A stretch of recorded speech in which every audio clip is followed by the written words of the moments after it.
Hello and welcome to Heal Podcast. Today I'm interviewing Dr. Robert Turner. So, Dr. Turner is a neurologist and a neuroscientist with more than 30 years of experience as a physician. Often patients will go to him for a second opinion, and he also consults with physicians to help them see how to catch things early on. Dr. Turner has numerous trainings in different fields of neuroscience, including EEG and neurophysiology, child and adult neurology, epilepsy, neuromuscular disease, diagnostic medicine, neurodevelopmental medicine, pediatrics, clinical research, biostatistics, and neuroepidemiology. He holds multiple academic, clinical, and research positions, including Associate Professor of Clinical Pediatrics at the Medical University of South Carolina in Charleston, also the Associate Professor of Clinical Pediatrics and Neurology at the University of South Carolina. So we are talking with someone who is very knowledgeable in the field of neuroscience and neurology. When many of us think about healthcare these days, it seems that healthcare is more disease management. Sometimes people are turned away because they're not sick enough, quote unquote, for a treatment to be applied to them. So this is something that did not land well with Dr. Robert Turner. And so what he has done is he actually worked to preventative medicine. When there was markers for potential diseases, he would start working with the patient right away and giving them the necessary tools to be able to prevent disease from happening, or at least catch things early so that we can do something about it. Along with this line of thinking, what Dr. Turner has noticed is that a lot of people are coming to seek help because they have a lot of anxiety, depression, sometimes panic, even seizures. And so what he's noticing is that often there's something in our environments that can be impacting this. And this is what's called electromagnetic fields. So in today's episode, we explore how Dr. Turner got into this field and where his passion comes from. We also hear a lot about his struggle and his story and how he's reached really post-traumatic growth to be able to not only help himself, but help others. We briefly explore addiction, trauma, and ultimately we focus on electromagnetic fields and how we can prevent illness. I hope you enjoy the show. I'm so happy to be sitting here with Dr. Robert Turner, Rusty, aka. How are you doing? Very well. Thank you, Lucy. Good, good. By the way, where does Rusty come from? How did you get that nickname before? So quickly, grandfather, Robert Williams Turner, dad, Robert Williams Turner. My dad grew up as Bobby his whole life, and he didn't like being called Bobby. Okay. He named me Robert, but when I was born, I had red hair. So when my beard grows, although it's mostly gray now in my late 60s, but it was red. I had red hair. So I was nicknamed Rusty at birth, and that's stuck ever since. Nice. Well, I like that you're still using it. So that's awesome. Yeah. So thank you so much for joining us. Today we have such an action-packed conversation. We're going to be talking about trauma, of course, and specifically EEGs, like looking at how can you see trauma on an EEG. But something else, we're also going to be talking about things in our environment that can actually really intensify our symptoms and really cause significant anxiety, depression, impact our sleep. The list goes on. So you've seen a lot of clients in your life. You've seen hundreds of thousands of EEGs. This is a figure that I heard from our dear friend, Mike Cohen. Probably a little high. I'm upper 60s. So, but a lot of EEGs. And I learned from each one. They're all more different and unique than our thumbprint. I think I put a quote in that I made up some years ago with all honor to Bessel van der Kolk. Body keeps the score. Mm-hmm. Brain tells the story. Mm-hmm. And I think I learned so much from the EEG and the quantitative assessment of the EEG when you put that in the context of evaluating people. I mean, psychiatry and neurology are the two fields, and I'm getting off on my usual tangents, but it's the only fields where we often don't test the organ that we're attempting to treat. Exactly. Yes. And if you went to the cardiologist and said, Lucy, you look a little hypertensive. Looks like your cholesterol may be up.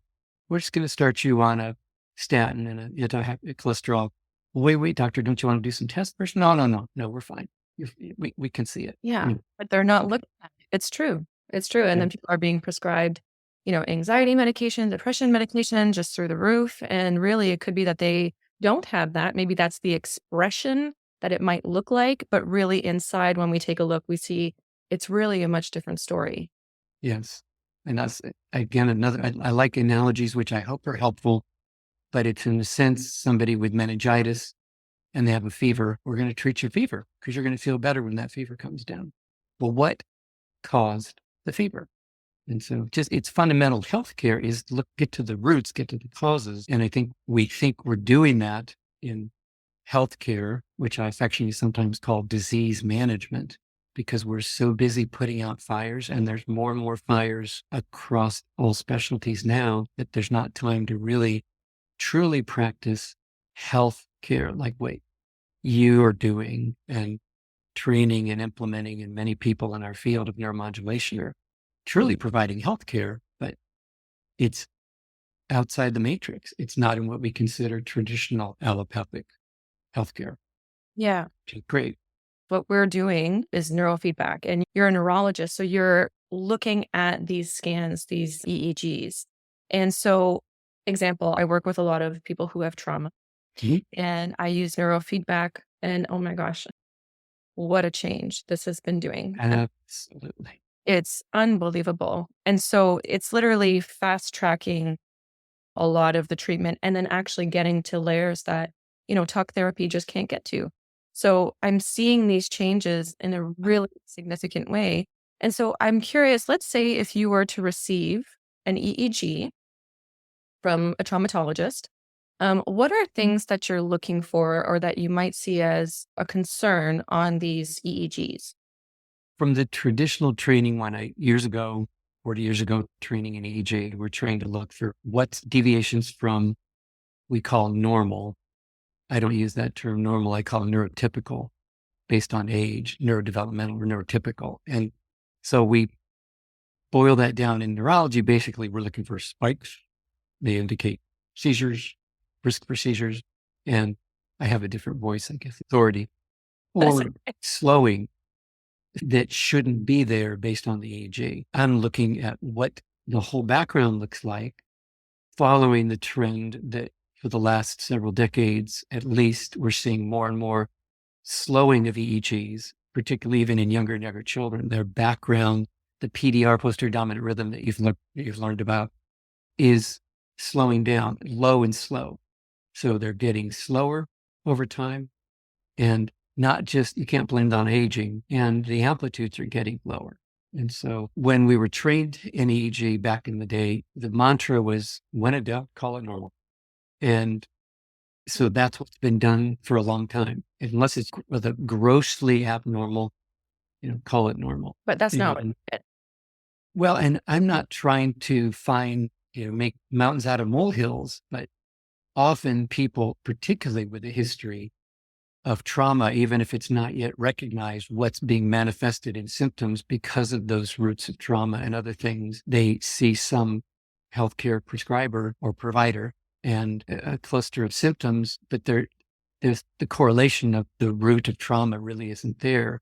And then they get tests and it's like, it's normal.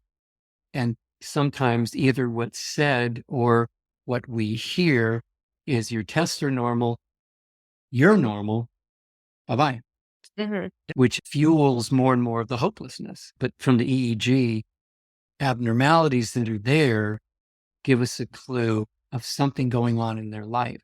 And it can be subtle. And I don't do it to try to diagnose somebody with some abnormality. I'm not in the diagnosis and what's important. It's the correlation. And then you bring that through to the symptoms. And then when there is abnormality there, you can, even in the quantitative EEG, you can, as you're experiencing in your practice, you look at that data and you say, okay, this is not normal. This is not neurotypical, but there are ways, this is a clue. It is and I use that line, it is in your head, because people have often been told it's in your head, right? Yeah. Which means it's all in your head. It's nothing. It's all in your head. It's something. It really is. So I'm just curious because this is a very specific field that you're in here, assessing EEGs. You're working at the Trauma Research Foundation. You're working alongside Bessel van der Kolk. I know that you're at many different places, of course, because you're assessing a lot of different things. But what I'm really curious about is how did you get here? Being in the field of recovery, I crashed and burned in 1999, went to treatment for opiate addiction, and it saved my life and changed my life. You have to get to the point of being broken enough where you're willing to say, help. And if we can't, hopefully we never quit asking for help because it's important.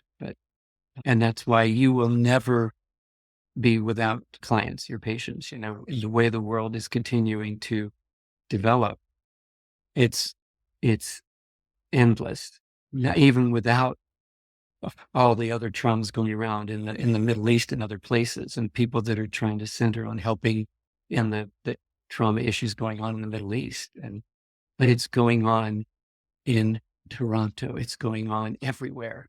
Yeah. You know, Yeah. And I mean, I know this sounds extreme, but I hope to work myself out of a job in that sense because, I really am so passionate about neurofeedback and I can see like, okay, you're done. You don't need to come see me anymore. Right. I loved getting rid of patients. Yeah, Pretty exactly. cool. And it impacts generations, right? So it's like that's the beautiful thing. It's like if I'm helping one person, I'm really helping them, but their children, they're right, like the whole orbit that's around them, you The know? ripples go Exactly. on and on. All right. And sticking with our theme, you are someone who looks at somebody holistically. So you're not just looking at the brain waves, although that can tell us so much. You see that presenting concerns are things that happen throughout the whole body. And even as we're going to get to later, from our environment. It's all connected. That's another phrase I use over and over. Sometimes in neurology, we stop at the foramen magnum, as I say. We just do that. Neurologists look at the brain. Psychiatrists look at the mind. Like it's the same organ system and it's all literally connected throughout our whole bodies. So when I talked about those radiation symptoms, CNS and skin were the first because when we're developing inside, the neuroectodermal system, I loved studying embryology because that tied it all together, which is why there's so many skin manifestations to what's going on. What happens when you're embarrassed? You flush. Mhm. All the things that go on that in our skin system that Mhm. come from symptoms going on in our brain, in our nervous system. But flushing is autonomic, our autonomic nervous system, nervous, right? So it does all tie in. And again, saying the body keeps the score, but the brain, the EEG tells the story. A really precious friend wrote a book called The Shack. He talks about incremental growth. You have to incrementally feel safer and safer. And as you do that, that's the way healing happens. And Mhm. when they start to experience like, oh, wow, I didn't trigger here, or it wasn't the same, or it's like, how's that possible? Mhm. But Yeah. And I also want to turn it back on you for a second because I think you've had that process too and so courageously sharing it.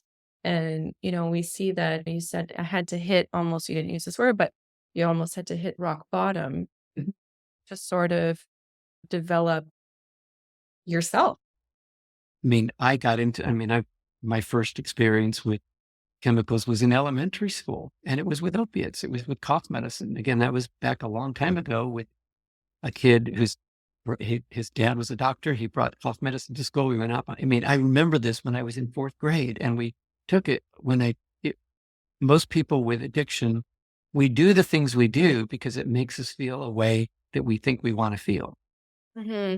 just to feel different, to feel better, to feel whatever. And I remember that use was, whoa, I guess what had been anxiety is that little elementary school kid or whatever. And then I chased that until I was 42 when I finally, did things that thankfully got me caught as a very high performing, accomplished physician and pianist and family person, all that stuff and linguist. And yet when I could admit that I was an addict, it was one of the most freeing things because I went to a place that helped me deal with the roots and get better and stay better. So years ago, I created an acronym. I don't create fancy acronyms that can be copyrighted and make me famous, but MEDS. I don't know if we talked about that. Moving, eating, disconnecting, sleeping. The MEDS. So prescribing meds is the root of physiologic health and ultimately of psychophysiological health. And I think it's one of the big roots for spiritual health as well. When people do meds, it's not, oh, I took my meds, I'm done. No, you keep practicing the moving, eating, disconnecting, sleeping. And then I have a second tier. I call that the spiritual application of the meds, being with mindfulness and spirituality and things that take it even deeper or long lasting. Is this, did you do the 12-step program as part of? Yeah. Yeah. Yeah. And the whole history. So I also get to serve as the archivist for South Carolina. I can't say, I don't want to be identified with any organization, but, the recovery, probably one of the most influential recovery movements ever was not, the Washingtonians and all that way back, but was back in the 40s when two people, Bill W. and Bob S., got together through crashing and burning. And that started this whole movement that has helped millions of people throughout the world. That in the whole development of the 12 steps, which are basically 12 principles for life. It applies not to just stopping drinking, stopping using drugs, because that's not the problem. That's just a symptom. It's that people drink or use or smoke or vape or whatever we do or eat or we overeat or abuse because of the way it makes us feel. And then we get trapped and, you can see that in the brain and you can help people get healed. Yeah. I'm just thinking, because I just finished my doctoral course in addictions. So that's like just now my wheels are turning and I'm like, oh, I could do literally a whole other show on this. But yes, it's to talk about addiction. And in addition to all my addiction to boards, I went and did all my 10 boards certifications and all my fellowships. And when I was in treatment, I thought it saved my life. And I thought, I want to become an addictionologist too. So I was going to do that. And I was like, I'm glad I didn't. I want to be a person in recovery and keep helping other people in recovery. Because I think that the life of an addiction specialist is rewarding and so hard because many, many people don't get the gift of recovery. Well, let me ask you this. Sure. If you have time here, because, with neurofeedback, we can work with addiction. And I'm curious, did you do alpha theta training on yourself, which is a neurofeedback approach to treat working? I did some early on. I did infra-slow, infra-low. Yeah. Because I spent time, of course, with Siegfried and Sue and Kurt, just such treasured memories. And with Mark Smith. And I did neurofeedback on myself. I had that done as well as part of my whole changing my life and the cycle I'd had for almost 40 years of, eating, overeating, because compulsive eating has been an issue. And so I've been up. I'm the only one in my family under 200 pounds, and I've been up to close to 200. I've lost and gained 40 pounds almost 10 times in my life. And not that weight is the measure, but I've now been able to, not just because of healthy eating, keep it at 150 and below, because that's where I feel good. And I'm still running. I love to do a little bit of competitive running and stuff as an old man, 66. Recovery works, neurofeedback works. So mostly through the years of being pretty compulsive, you want your healthcare, physicians, whoever, you want them to be pretty OCD because you want them to be careful of stuff. And so I did lots of trainings. I overdo things. So I have 10 board certifications and different special, because I wanted to be the best healthcare provider, physician that I could. Right. And I contained it in the traditional allopathic, particularly in people with epilepsy. That is one of my specialties, where we don't try to screen like we do for cancer and all kinds of things now. But if we were doing EEGs on a regular basis, we could be screening and saying, you have a precancerous lesion, so to speak. You have a pre-epilepsy finding, or you look at this map of this 3-year-old and there's signs that there's a marker for autism spectrum. Here's what we can do about it to prevent it. But increasingly, it was frustrating because we say 2/3 of people, 75% of people are well controlled on seizure medicines. And it all depends how you define well controlled. That could be 1 seizure to 2 seizures a year. Well, if you have 2 seizures every 6 months or a year, depending where you live, you don't drive. That impacts your life. And we call that seizure freedom, good control. Right. And I make the analogy again, if I was a cardiologist, I'd say, well, you're only having about 1 heart attack a year. That's okay. We can accept that. Yeah. You Yeah. would, what are you thinking?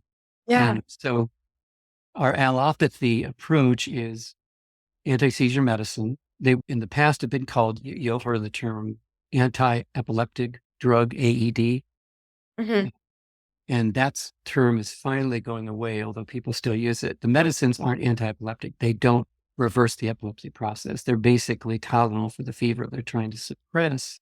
Yeah. But that's what we do 90+% of the time. And when First you medicine, say that's what we do, you're saying sort of like this is what traditional medicine looks like. correct, yes. Yeah. What you do is actually the opposite. You're going to the root and you're looking at it and doing preventative measures. Whereas what you're saying is in healthcare, you have to wait for it to be, for the person to be more sick before you could do something. It all started somewhere. Exactly. I guess tied in with that, is the word unprovoked. You'll hear that sometimes in healthcare. This was a unprovoked stroke, unprovoked heart attack, particularly unprovoked seizure. Back in the day, without tracking, if you lived in South Carolina like we do, and the hurricane, this was an unprovoked hurricane. Well, we just didn't know it was coming.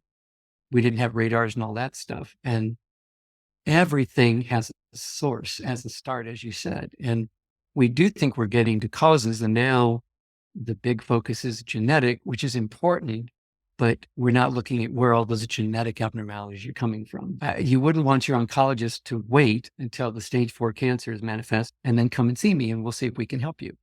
Mhm. Sometimes that happens because we just didn't detect symptoms, but wouldn't it have been wonderful to get it at stage 1 or something? Get Yes. these things before the stroke, and so many factors. And so, for example, when somebody has a seizure, they end up in the emergency room or however, they go to the neurologist, they get usually prescribed an anti-seizure medicine, which I'm not anti-medicine. We need those. Those can help. But the same way I said something like a antidepressant can literally be life-saving in somebody's life. If they're on the brink of suicidality, an antidepressant medication can help. If somebody's got 104 fever, bring it down, but deal with the root that caused the 104 fever. And we often don't. It's like, here's your antidepressant. This is the way it is. We'll probably have to go up on the dose, but you're going to be on the rest of your life. Even though we're talking about the brain, which has more capability to heal and change than really the rest of our body, which has pretty incredible healing capabilities. So Yeah. Yeah. I don't know if And that so, got off. no, that was great. That's great. So, I'm just thinking about where we're going and I'm kind of interested because I would love to hear it from your mouth. When I work with trauma, I know you're a neurologist, but my whole area is traumatology. And so using neurofeedback in trauma, I wonder if you can speak to the neurological changes that are happening in the brain in this population when we use neurofeedback. Okay. I will try to do that. I might get Good luck. off on the tangents, sometimes I say my patients would nickname me Squirrel, Yes. from the Pixar movies. But from a trauma standpoint, early on, I had a amazing, she was about 35 at that point and came in mainly with anxiety and sleep issues.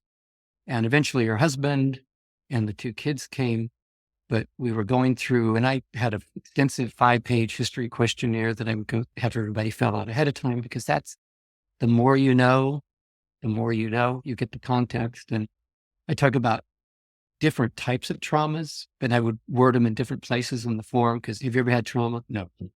Yeah. How do you And explain stop it? in another Or way. whatever. Yeah, exactly. And we were looking at her eyes open, eyes closed maps. I think that's one of the clues of a trauma marker. Mhm. Then when I started looking at the changes and said, sometimes we see this with the history of trauma in the past, and within seconds, as we're talking, she was crying. And she said, do you think that what's going on now may have something to do with the fact that I was raped repeatedly at age 8 by their neighbor, the older neighbor? It's like, okay. And that was one of those, the body keeps the score, the brain tells the story. I just think the brain knows, the brain wants to heal. So there's a couple of things that I wanted to touch on. So you mentioned that where your interests are going is with a lot of what's called dirty electricity, quote unquote. This is something that you're seeing a lot, is impacts of Wi-Fi and Bluetooth and all of this dirty electricity on the brain. So this impact is something that's pretty significant, I gather. It has. And that's been going for years. Again, one thing I've tried to say in all spiritual and psychophysiological contexts is that we are electromagnetic beings living in an electromagnetic universe. We all learned about the electromagnetic spectrum in school, right? And everything boils down to frequency and wavelength and energy. That's what the EMF spectrum is about. So where does this all go? And that's how we test the brain. Electroencephalography, electrocardiography, or an ECG, electrocardiogram, magnetic resonance imaging. That's because we're electromagnetic. And one of the things with electricity, and I'm not an electrician, I'm not a physicist, but whenever there's a current, there's a magnetic field. We are electromagnetic beings in an electromagnetic universe world that also, unfortunately, is becoming increasingly electromagnetically polluted. So I make somewhat of a distinction which deals with polarized and non-polarized issues, not politically, but electromagnetically. The fishbowl that we live in is becoming more and more radiation filled. That's just the nature of it. So an electromagnetic field influences a nearby electromagnetic field. Mm-hmm. Basic physics, which again, I'm not a physicist, but that makes sense. The same way if two storm systems begin to converge, there's going to be some stuff going on with that. It's just, to me, maybe it's more common sense. And so we are electromagnetic beings. And what's changed, particularly over the last 20 years, is the pervasiveness of it. And this isn't, I don't do conspiracies and all the stuff that people use to sort of discredit Wi-Fi radiation. And we've been told it's safe and it's tested when in fact it's not. 5G, certainly 6G, don't have human testing studies. Recently, the National Toxicology Center stopped all testing on electronic devices because they said they had enough. They knew it was safe, basically. And this is on the National Toxicology website, and and it's too expensive anyway. It's too tough. So don't worry about it. Kind of like they told us about smoking back in the 1930s, 1940s. With scientific, smoking's okay, and it's not only not bad for you, it's good for you. And it wasn't until 1964 that the Surgeon General came out and said, maybe it's good for you, but here we are. So yeah, around that time of also 1 bottle of white wine per day for women will help with weight loss. I remember there's an ad like that. But what you're saying, what you're saying here is sort of like, we're electromagnetic beings, and it's almost like we've created our own invisible adversary in a way that's invisible and with us basically everywhere. Yep. You got your earpods, you got microwaves, you got, right now, I have internet, and it's impacting our brain waves, right? So it's sort of coming into our sphere, if you will, and impacting the way our brain waves behave, then causing us to have symptoms. And if it's happening over and over and over again, it's creating real neuroplastic change that can then create disease and so on and so forth. Exactly. If we just talk about radiation, like radiation exposure, it's sort of common knowledge. Well, can radiation cause cancer? Oh, yeah, it can. Can radiation, big word, radiation cause genetic problems?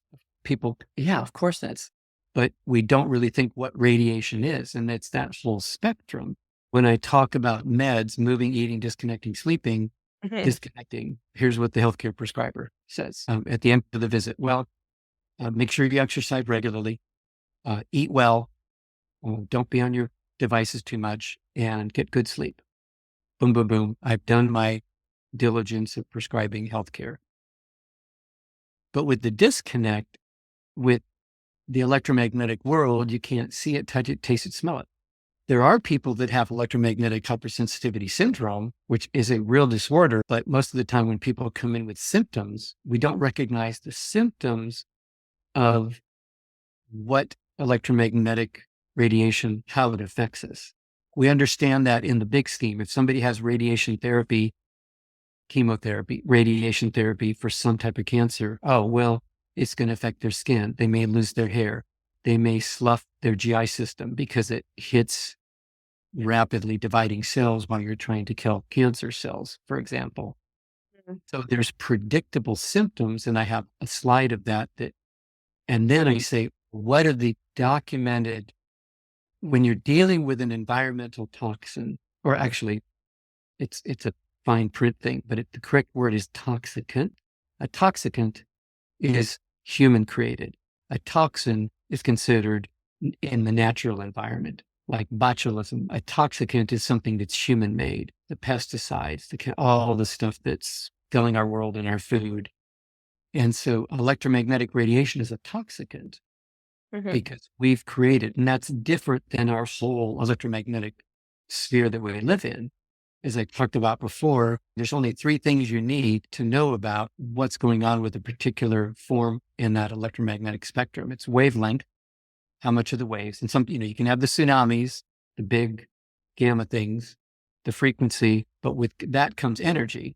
Like gamma radiation penetrates kind of everything, but we're protected in many ways from that, from space, because of the way the world's created. I think in the world of trauma, we can try to feel safe in our sleep environment, which is often filled with things that make us feel safer, which is our devices, our warning systems, our security systems, all of which have electromagnetic properties to them, which can then trigger, you mentioned at the beginning, in an already hyper vigilant, hyper excitable system. What happens is those systems are more susceptible to an outside toxicant. If we're healthy, have physiologic health, the stuff we're resistant to, our bodies are able to fight that. How many cells every day become cancer, but they get detected and destroyed because we have a relatively healthy immune system. If your immune system is down from trauma and all the other things, no wonder we're more susceptible to things. Yeah, the acronym MEDS is really helpful, I think, because it does show the basics, because this is really what works. This is what we need. And it can create more resilience to the things that we can't see and touch and so forth. When people implemented neurofeedback, a lot of people that took it seriously and started implementing those MEDS principles couldn't afford, or the Medicaid or whatever, they couldn't get the neurofeedback, or they couldn't do the appointments. A lot of them, they noticed such changes that they got to the point they didn't really need neurofeedback. And so I always say, go wired, not wireless, because the Bluetooth, AirPods, things like that are 24/7 receiving, transmitting. Phones, for example, when they're searching for a network, there's actually more radiation, and that's measured in what's called specific absorption rate, which is on every phone under legal and regulatory settings. Nobody goes there. Every time we update our phone, we agree to the fact that we understand these have specific absorption rate problems, and we shouldn't carry a phone closer than 1 centimeter to our body. And we sign that each time we do those upgrades on our software. And then the other problem is most of our whole bodies are electromagnetic, but our electromagnetic center, without even getting into the whole concept of Chinese medicine and the meridian systems and the chakra systems, which if you bring those up, usually, you kind of lost a lot of the MDs. Oh, here we go. But we use most of our devices along our electromagnetic axis. So I wonder, and this is me, this is always me, and I never get the answers that I want. I've asked professors, I've asked all these things. Okay. What is happening? What is happening to the neuron? What is happening to the circuitry when we are presented with electromagnetic Toxicants, for example. So my microwave. My microwave, unfortunately, is right beside my fridge. So I'm around it often, but I try to leave the room when I'm using it, but sometimes I can't. So let's just use that for an example. My microwave is on. What is happening to my brain? What are those waves doing? Can I share screen for a minute without getting into too many of the slides and show you an image, or would that work? Yes, that would work. I can show you something that helps a little bit more with it. Knowing your inquisitiveness, it probably won't be an adequate answer. Thank you for that nice compliment, but we'll see. So we have incredible gifts in our world today because of the technology, but it's kind of like nuclear energy. It can empower the world or destroy the world. It's how we use it and how it's been constructed. So that's important. But getting to your question, how does it affect us?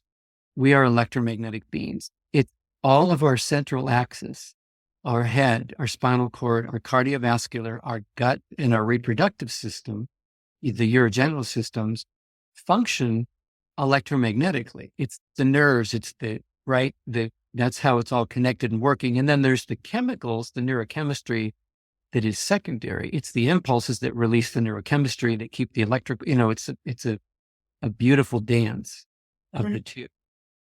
And yet our device use is like that. So your question, what does it look like? So we have wavelength and then we have frequency. And as frequency gets faster and faster, obviously, wavelengths get shorter and shorter. What this doesn't really show is the energy. So the higher the frequency, the shorter the wavelength, the higher the energy, and therefore the higher the penetration. That's why this is like an X-ray in a sense. It's not X-ray, it's called millimeter wave technology, where we get into X-rays because that energy can penetrate. And so, for example, 5G will penetrate, I don't think I have that slide handy, but it penetrates on an average of 5 to 6 centimeters when you're in a 5G environment.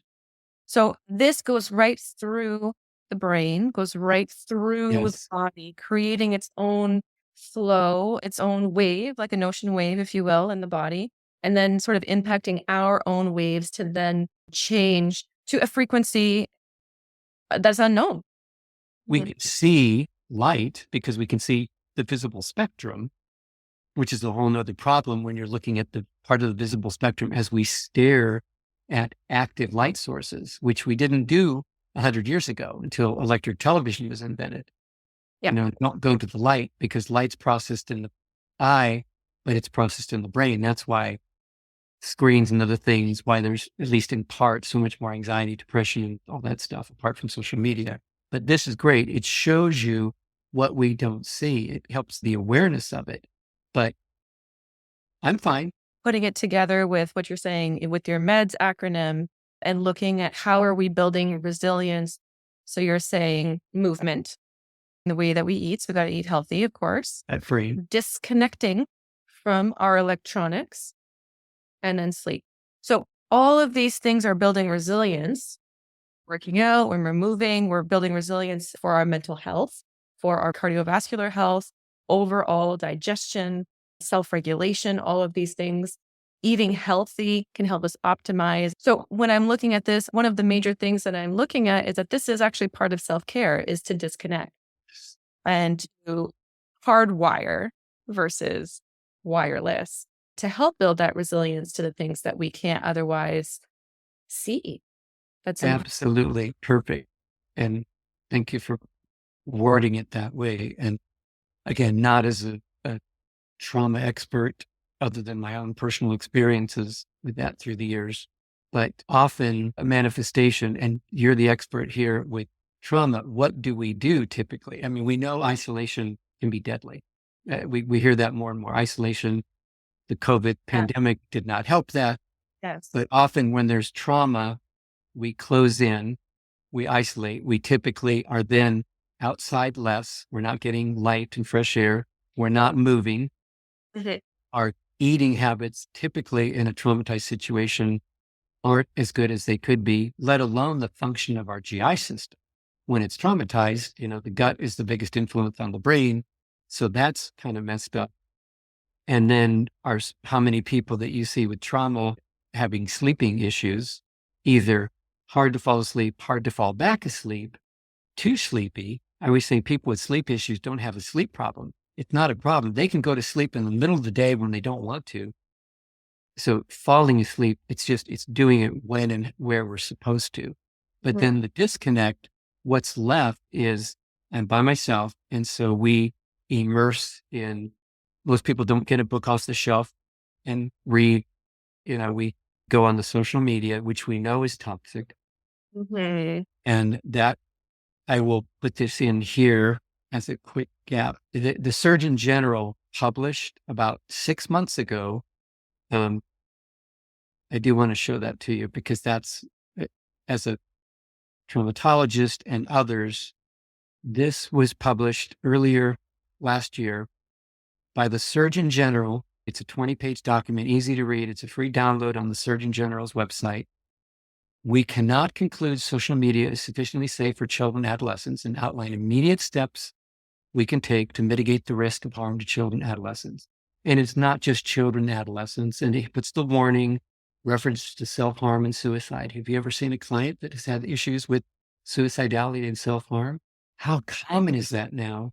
And if we don't turn it on ourselves, we will turn it out against something else with a mass shooting or some other thing as we work out our trauma.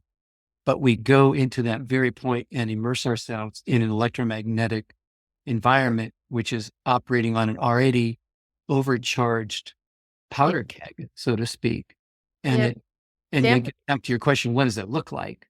You can measure the specific absorption rate, and it's listed under legal and regulatory on the phone. How many people go there and read all that stuff? Why you're not supposed to put the phone closer than 9 millimeters to your head and other parts of your body, because this is our electromagnetic axis. Could that be part of the reason 1 in 6 couples are now infertile? Because and it's prenatal. It's what we're exposed to even before we start conceiving children. And then the development, where is the baby carried and where are our devices while we're carrying those babies and things. But you can measure the absorption, the energy of those things. And that's basic physics. That's done all the time in environmental science, from tablets in a pediatric brain, and kids' brains are more susceptible. We know that. And then the laptop. So again, how do we make that electromagnetic axis healthier? What I see as a pediatric provider in neurosciences is the increase in seizures worldwide in younger and younger children.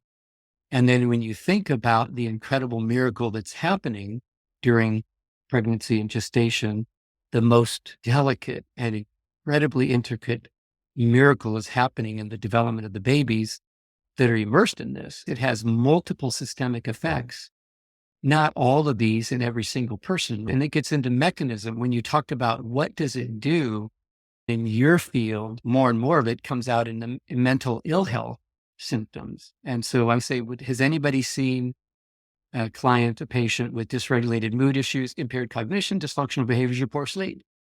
All in favor, raise your hand. Is Wi-Fi radiation the cause of this?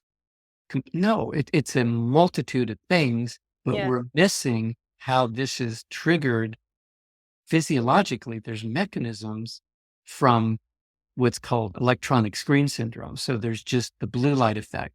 There's the environmental Wi-Fi. And of course, then there's the whole toxic social media. And so there's many, many people that can use social media and they do fine. They seem to manage it well. That's okay. But that speaks again to that whole big picture of resilience. Maybe that's someone who does exercise and have their mental health and Correct.